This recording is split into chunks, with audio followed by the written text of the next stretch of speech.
Okay, good morning guys. Today I want to talk with you guys about some CQB tactics that we use, and especially also why we use the different choices that we make.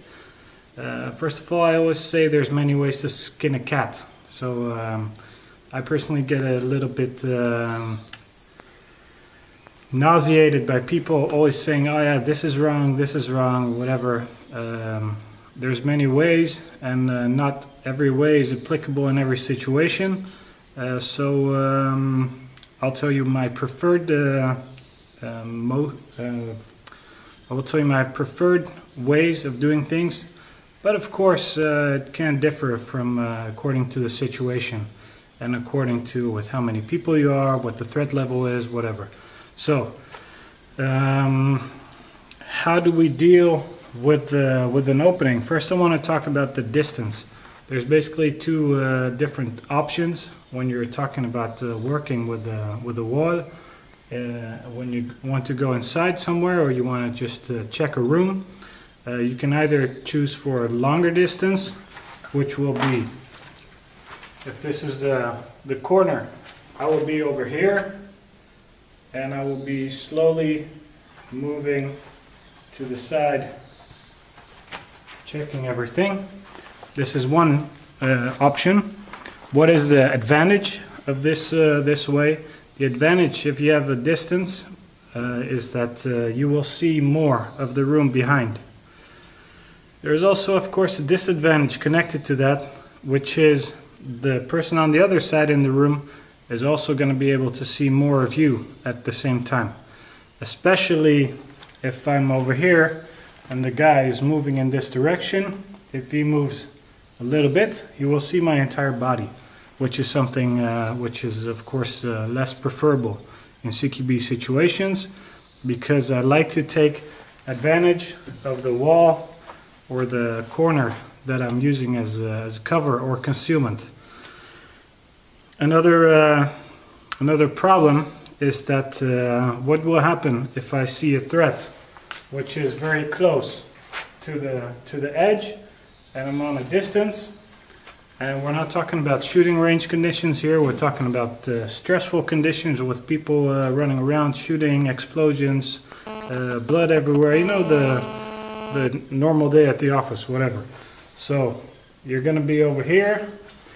I'm going to have my gun pointed here next to the side. Suddenly I see a threat, I shoot, and I hit the wall. And what happens when you hit the wall? Then first of all, your bullet is not going to hit the target, which is problematic. Another thing which is even more problematic is that the wall will explode in your face. And in a general sense, probably more bullets is coming back towards your face than is going towards the bad guy.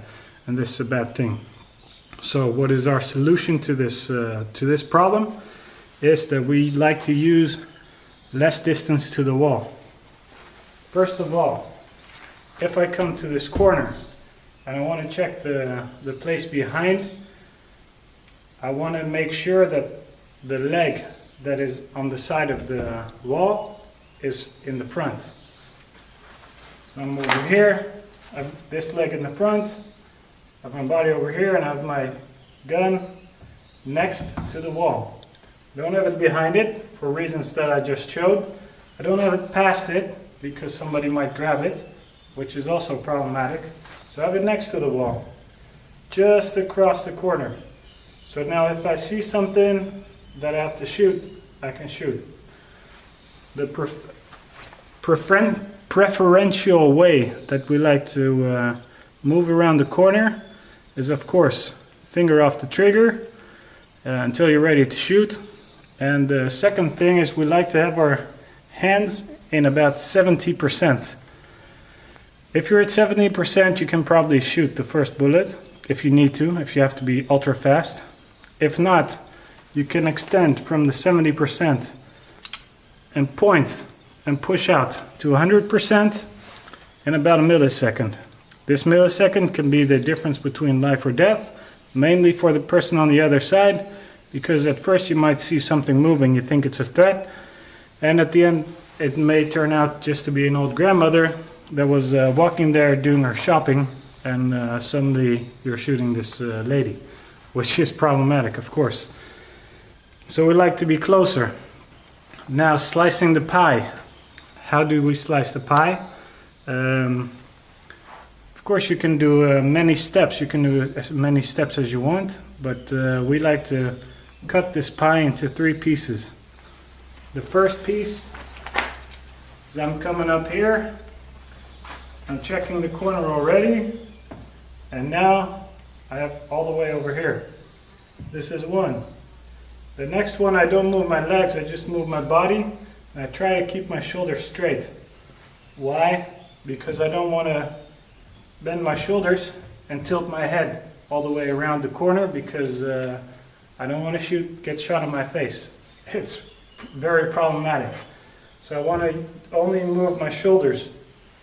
The way I do this is by pushing my pelvis against the wall. Just like, you know what I mean.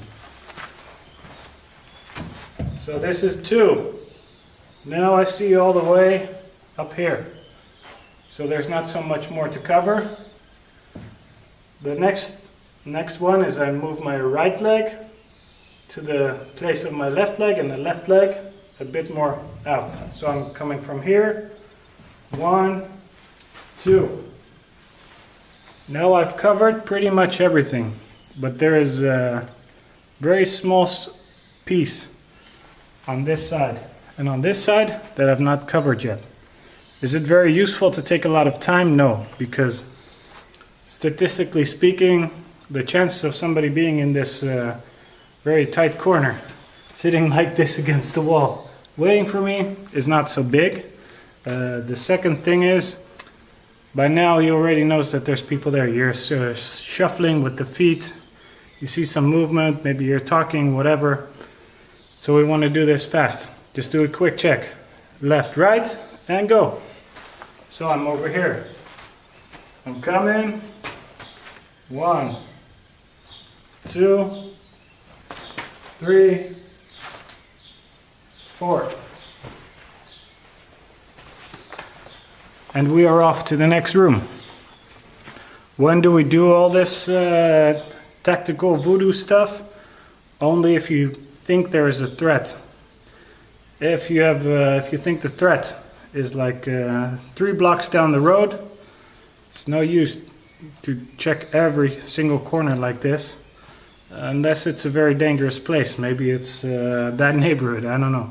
But you use this technique to go into a room where you think there may be a threat. So that's basically it. This is taking the corner and talking about distance. Okay, we're out. See you for the next video. Thank you very much.